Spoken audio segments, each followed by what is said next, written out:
Hi everyone, welcome to Ride or Die. Today I thought it would be fun to go through the Decathlon Quechua bag that I reviewed a few weeks back and take you through all of the stuff that we packed in it to go to Disney World. These choices I actually labored over obsessively for weeks, if not months. We had a really long build up to our vacation, so I had a lot of time to think about this stuff. And so I thought it would be fun to kind of take you through all the things that I wound up going with. Some of these things are gonna be pretty much no-brainers, but if you haven't been to Florida or you haven't lived in Florida like I have, you might be kind of surprised by some of the things that will actually be in here. So to keep this video from being incredibly long, we'll just dive right into it. So again, if you're interested in learning more about this bag, feel free to look at my older review for it. I have everything just kind of piled in here so I could go through it just about as quickly as possible. So there's no real rhyme or reason to these items, just wanted to make sure that we got everything covered. The first thing I'm going to start off with is this MagSafe compatible battery pack. This MagSafe compatible battery pack goes right onto the back of my phone. And you know, if you're out in the parks, you might know, or you might be getting a hint that the parks are becoming increasingly more and more reliant on apps, having a phone. And having a phone is really kind of a necessity in the parks at this point. Particularly at Galaxy's Edge, if you want to do any of the bounty hunting and things like that. I really like this Anker magnetic battery pack, MagSafe battery pack. It has a little kickstand on the back of it to kind of prop up the phone, but it kept my phone charged and I didn't have to deal with cords and stuff like that. So if you have a MagSafe compatible phone, I do recommend investing in some of the MagSafe accessories. It's just really nice to just be able to slap this thing on the back and call it a day and not have cords running everywhere. So highly recommend this guy, and I've been very happy with it. If you've only ever been to Disneyland or you haven't been to Florida before, Florida is humid. Georgia, Florida are some of the most humid places I've ever been, and I lived in both of those states for quite some time. You need to be prepared to combat that humidity. And so these are some of the things that I do to kind of beat the heat, so to speak. Now, to start off with, we have the pretty standard fan. This fan has 3 different speeds. This one has a lanyard, it's rechargeable, and it has a little stand. Part of the reason I went with this one specifically was this stand, because now when I travel in the future, I can take this and kind of set it on my nightstand and have the fan blowing on me like I would at home. And that's something that I really prefer. That's an experience that I like to have when I'm at a hotel, or you know, I'm crashing at somebody's house. I just like to have a little fan on me. This one in particular has a little swivel, and I've been pretty happy with it so far.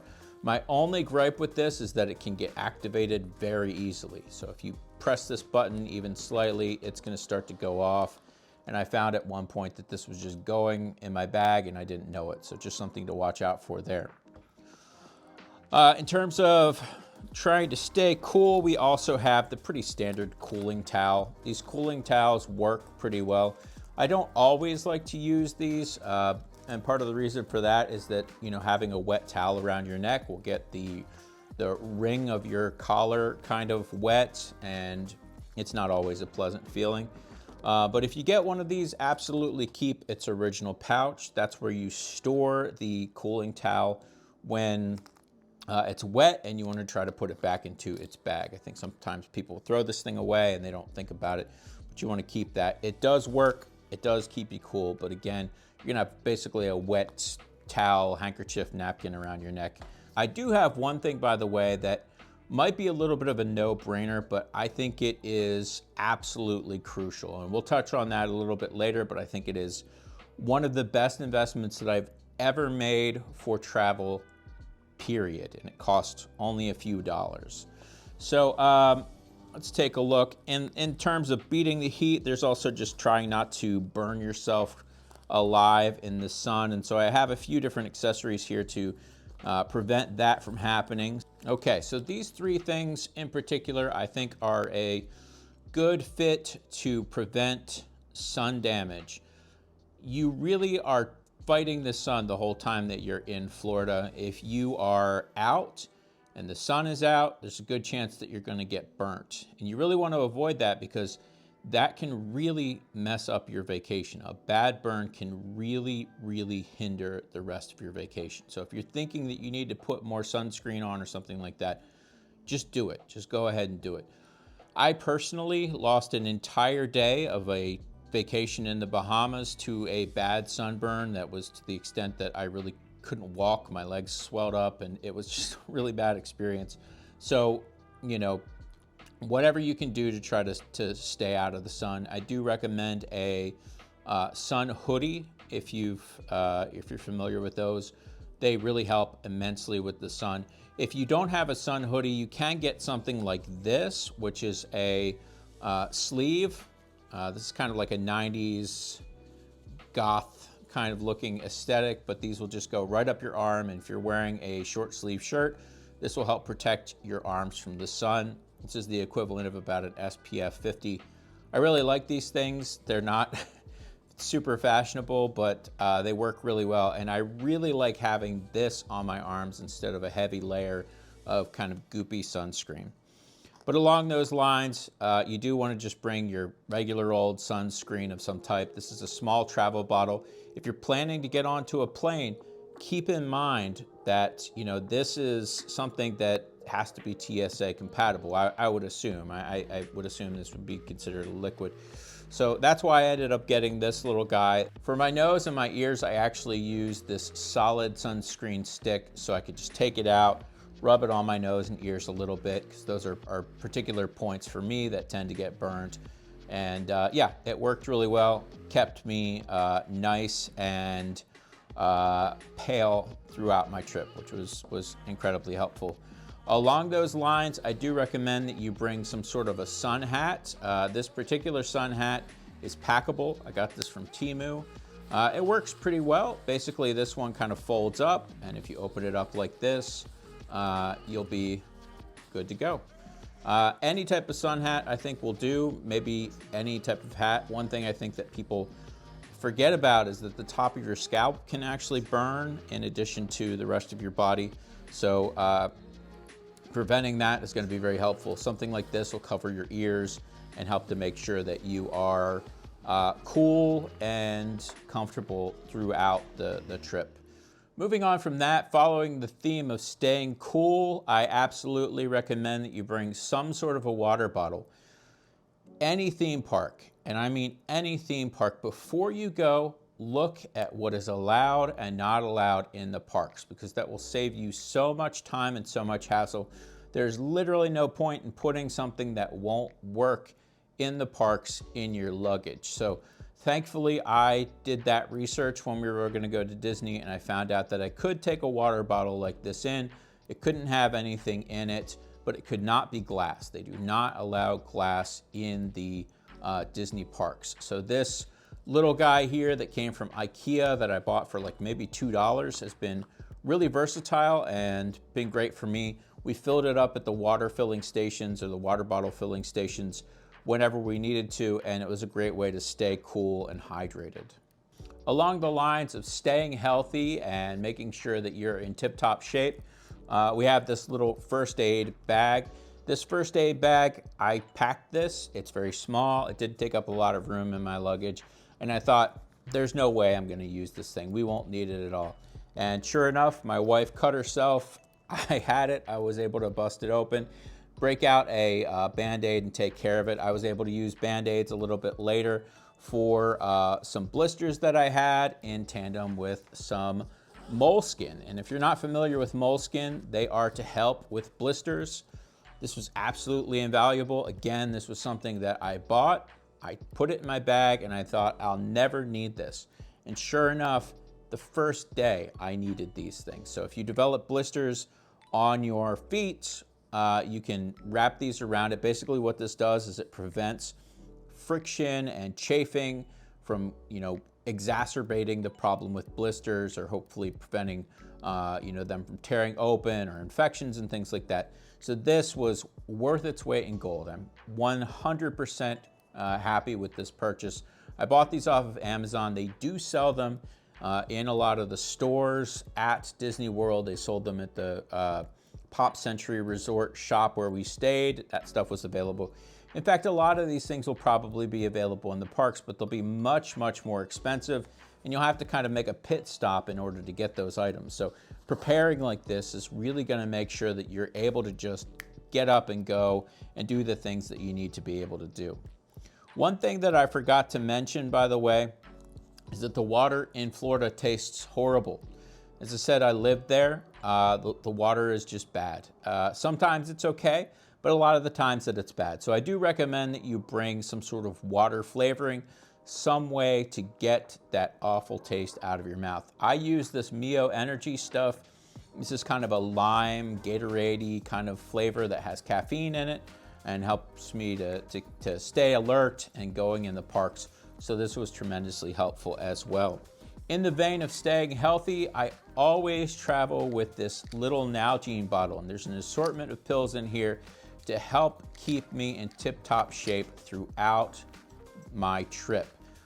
You don't know exactly what you're gonna be eating, what you're gonna be doing, how much sun you're gonna get, so it's always helpful to be prepared with things like ibuprofen, Pepto-Bismol, and things like that. And so that's what this contains, is just kind of an assortment of things that will hopefully, keep me in fighting form throughout the trip. There was one point when we were in Epcot during the Flower and Garden Festival where I ate something. I did not feel good right after eating it. I popped some Pepto-Bismol and I was fine and I was good to go. So I don't just recommend this for Disney World. I recommend this for every trip that you take. Along the lines of staying healthy, we also just want to make sure that we're clean whenever we can be. So I do bring this little bottle of hand sanitizer with me.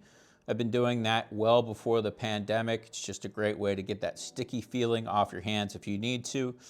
I also like to bring compressed towels with me when I travel. You get a little bit of water on these and they expand, and you've got a nice washcloth that can be used a few times. It's a great way if you've got kind of that sticky hand feeling, you ate something and it kind of left some residue on your hands, to kind of clean up really quickly and easily. This is a great alternative to like wet wipes and some of the larger things that you might have to carry in a bag otherwise. So I really like these. I also like to always, always, always travel with lens wipes. This is not just a Disney World thing. This is an all the time thing. I wear prescription glasses for driving and a few other things. And I also have prescription sunglasses, and keeping those things clean is absolutely imperative for me. Particularly if you're at a theme park, not just Disney, it can be difficult to get to a place where you can kind of wipe down your glasses or get some water on them or something like that. And if you're somebody that needs those glasses to see, it's really gonna kind of mess things up. So I love these, and they make sure that, whatever's splashed on me in the parks, whatever dust, pollen, whatever it might be, it just, it's not anything that I have to worry about. I can take care of it right there and then. I also like to always bring along a foldable fork and a foldable spoon. This is a little bit more of an eco-conscious thing. I just don't like to use so many disposable forks, knives, and spoons. Particularly when we were at the Flower and Garden Festival, every little plate came with its own plastic fork, and instead of using that same plastic fork and things over and over and over again, we used these. Or in instances where we didn't have these, we used the plastic fork and just took it with us. So we were able to move from stall to stall to stall. It just cuts down a little bit on waste. This particular foldable spoon and foldable fork were purchased at Daiso, which is Japanese, basically dollar store chain that exists in Japan and also here in America. But you can get things like this just about everywhere. Okay, we're actually coming into the home stretch. We don't have a ton more to talk about, but one thing that I purchased recently and I actually love and I think is absolutely a critical investment is this travel wallet. Now, this is made by a company called Chums. It is meant to be for your shorts, so it's meant to kind of go in shorts that you would get into the water with, and you can actually clip them inside and make sure that you don't lose your wallet and things like that. But I like this because when I travel, I tend to do things just a little bit differently. If I'm not with my car, I don't need to bring all my keys. I can reconfigure things just a little bit. So I put my ID, some cash, things like that in here, and I take this with me. And if I do end up on a ride that's going to splash me or whatever, I don't have to worry about, you know, the dryness factor of this. I do like to just make sure that I'm not putting anything that's paper in here so that I don't have to worry about that getting gummed up or whatever it might be. But so far, I think this has been an incredible investment. I really like this thing. It's only like 10 or 12 bucks. I'll have a link to this in the description down below. I think that I picked this up off of Amazon. Then we get to what I think is probably the best investment that I made for this trip, and that is in staying dry. As I said before, we lived in Florida. We lived pretty close to the coast. Every day without fail in the afternoon, we would get a rain shower, and it wasn't substantial. It was around 4 o'clock, 5 o'clock, we would get a rain shower, and it would dissipate. It would be very humid for a while, very muggy, and then things would kind of cool off a little bit. But every day we got a little bit of rain. In the back of my mind, I asked myself, could we get more rain when we're at Disney? And I knew that that was really uncommon where I lived, but I wasn't sure about Orlando. Well, let me tell you, in Orlando, they can get an entire day full of rain. And I learned that firsthand because the first day of our trip, it rained for about 8 hours nonstop. So we were planning to go to Epcot. We looked out the window and it is pouring down rain, and it had no signs of slowing down. So we had a moment where we had to decide whether we were gonna hang out at the hotel for a little bit, or if we were just gonna brave it and get in there and take advantage of that early park opening that we got as a benefit of staying at the Disney Resort hotels. Thankfully, I had the foresight to purchase us each a poncho. Now this is a poncho from FROGG TOGGS. This was only like $11 or $12. I purchased 2 of these, one for me and one for my wife. I am not joking when I say that we very nearly left these at home because this is a fairly sizable kind of item to bring along in your bag. We wound up using them that first day, and this made our vacation. Because we were prepared and we had our ponchos, we could just throw them on. We got to the parks, we got in the parks early, we stayed dry, and everybody else was scrambling for what to do. And so we were able to get into lines very early in the morning. We rode almost all the rides that we wanted to ride and had all the experiences that we wanted to have in the early morning while it was pouring down rain at Epcot. And so we basically got to jump on everybody, and we did pretty much everything we wanted to do by like 11 or noon. And we were able to spend the rest of the day just walking around, eating food and stuff like that. So absolutely incredible investment. The reason I purchased this and I didn't go with a disposable poncho, primarily again, kind of wanting to stay a little bit more eco-conscious. This is something I can use over and over and over again. This sort of disposable poncho is something that you could probably get maybe 2 or 3 uses out of, and maybe not much more than that. These are glorified trash bags. We saw a lot of people with these, and they do not provide the coverage of a larger dedicated poncho, at least from what I could see. It seemed like people were pretty much dry, but not as dry, I guess I would say, as we were. The reason I also recommend a poncho over an umbrella is it keeps your hands free and it allows some cross breeze. You're able to get some of that air moving through that you might, you know, not necessarily get if you were wearing a dedicated, you know, rain jacket, or, you know, if you were holding on to an umbrella and wearing a rain jacket. So we stayed dry. We were able to put the poncho over our packs, and then we kept our packs dry as well.